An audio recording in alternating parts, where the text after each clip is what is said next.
Da Quaresma, terceira semana, quinta-feira. Tema 23. Sinceridade e veracidade.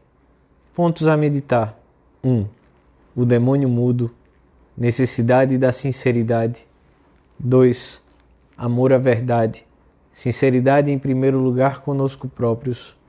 Sinceridade com Deus. Sinceridade na direção espiritual e na confissão. Meios para adquirir esta virtude. 3.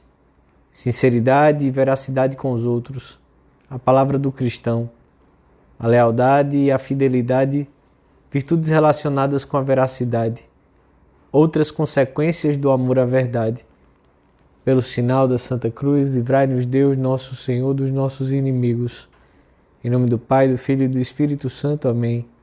Meu Senhor e meu Deus, creio firmemente que estás aqui, que me vês, que me ouves. Adoro-te com profunda reverência. Peço-te perdão dos meus pecados e graça para fazer com fruto este tempo de oração. Minha Mãe Imaculada, São José, meu Pai e Senhor, meu anjo da guarda, intercedei por mim.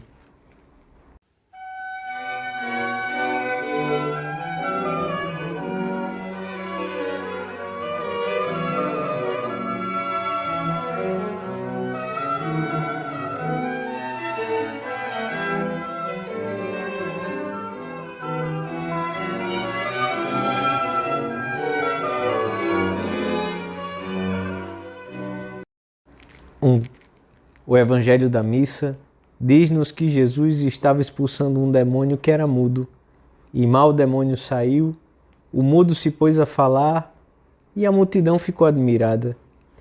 A doença, um mal físico, normalmente sem relação alguma com o pecado, é um símbolo do estado em que se encontra o homem pecador. Espiritualmente é cego, surdo, paralítico.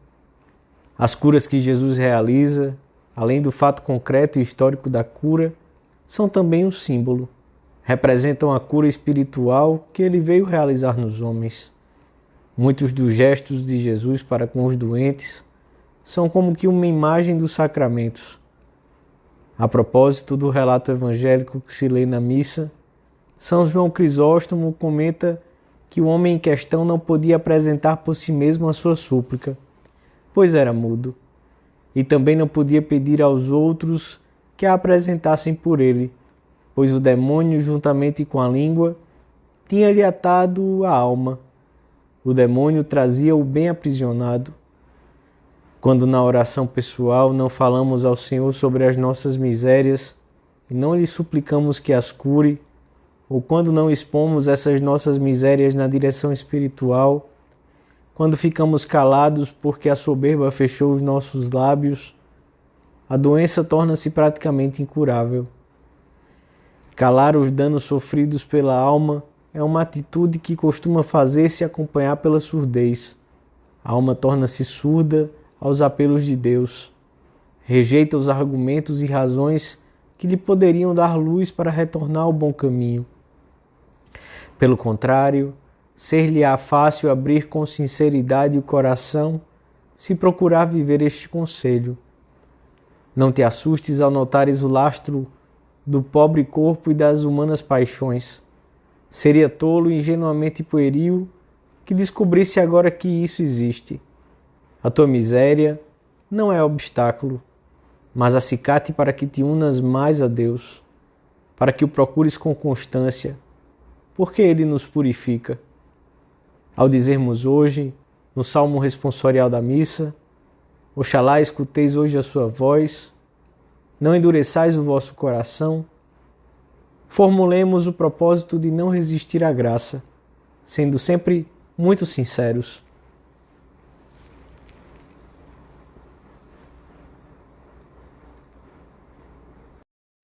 Dois.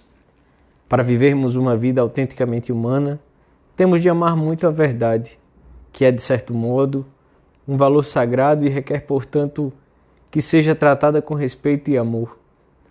A verdade fica às vezes tão obscurecida pelo pecado, pelas paixões e pelo materialismo que, se não a amássemos, não nos seria possível reconhecê-la. É tão fácil aceitar a mentira quando vem a ajuda da preguiça, da vaidade, da sensualidade, do falso prestígio. O Senhor ama tanto esta virtude que declarou a respeito de si mesmo: eu sou a verdade. O demônio é mentiroso e pai da mentira. Tudo que promete é falso. Jesus pedirá ao Pai para nós, que sejamos santificados na verdade. Hoje fala-se muito de sermos sinceros, autênticos. Não obstante, os homens tendem a ocultar-se no anonimato e, com frequência, disfarçam os verdadeiros motivos dos seus atos diante de si próprios e dos outros.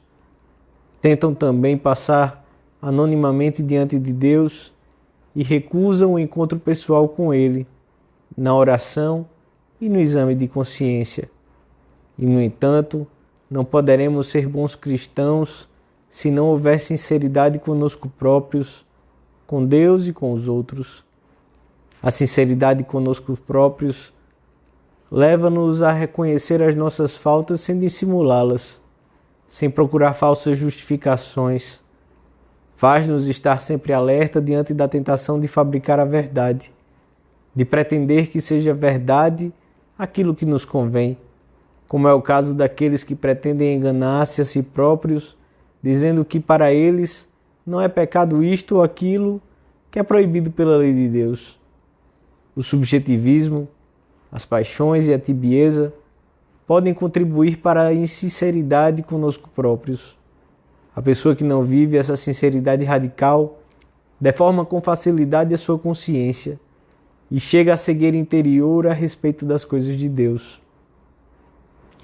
Outro modo frequente de nos enganarmos é não querer chegar às consequências da verdade para não ter que enfrentá-las ou para não dizer toda a verdade. Nunca queres esgotar a verdade, umas vezes por correção, outras, a maioria, para não passares um mau bocado, algumas para evitá-lo aos outros, e sempre por covardia.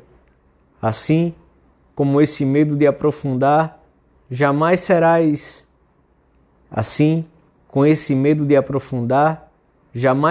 homem de critério. Para sermos sinceros, o primeiro meio que temos de empregar é a oração. Pedir ao Senhor que nos ajude a ver os erros, os defeitos do caráter, que nos dê fortaleza para reconhecê-los como tais e valentia para pedir ajuda e lutar. Em segundo lugar, o exame de consciência diário, breve mas eficaz, para nos conhecermos. Depois, a direção espiritual e a confissão, abrindo de verdade a alma, dizendo toda a verdade, com desejos de que conheçam a nossa intimidade para que nos possam ajudar no nosso caminho para Deus. Não permitais que se anine na vossa alma um foco de podridão, por muito pequeno que seja. Falai, quando a água corre, é límpida, quando se estanca, forma um charco cheio de porcaria repugnante, e de água potável, converte-se em caldo de bichos. Com frequência, dizer em primeiro lugar aquilo que mais nos custa é um propósito que nos ajudará a ser sinceros. Se afastarmos esse demônio mudo com a ajuda da graça, verificaremos que um dos frutos imediatos da sinceridade é a alegria e a paz da alma. Por isso, pedimos a Deus essa virtude, para nós e para os outros.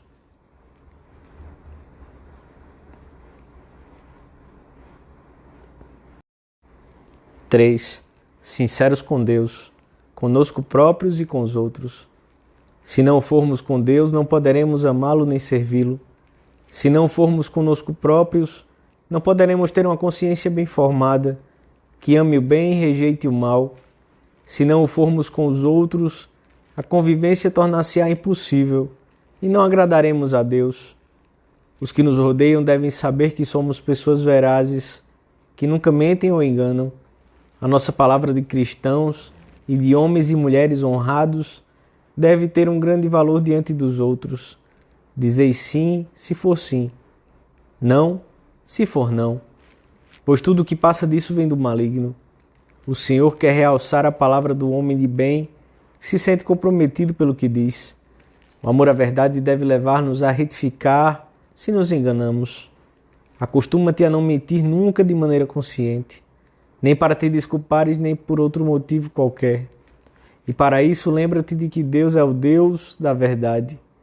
Se por acaso faltas à verdade por um erro, retifica-o imediatamente, se podes, com alguma explicação ou reparação. Faze-o assim, pois uma verdadeira explicação tem mais graça e força para desculpar do que a mentira.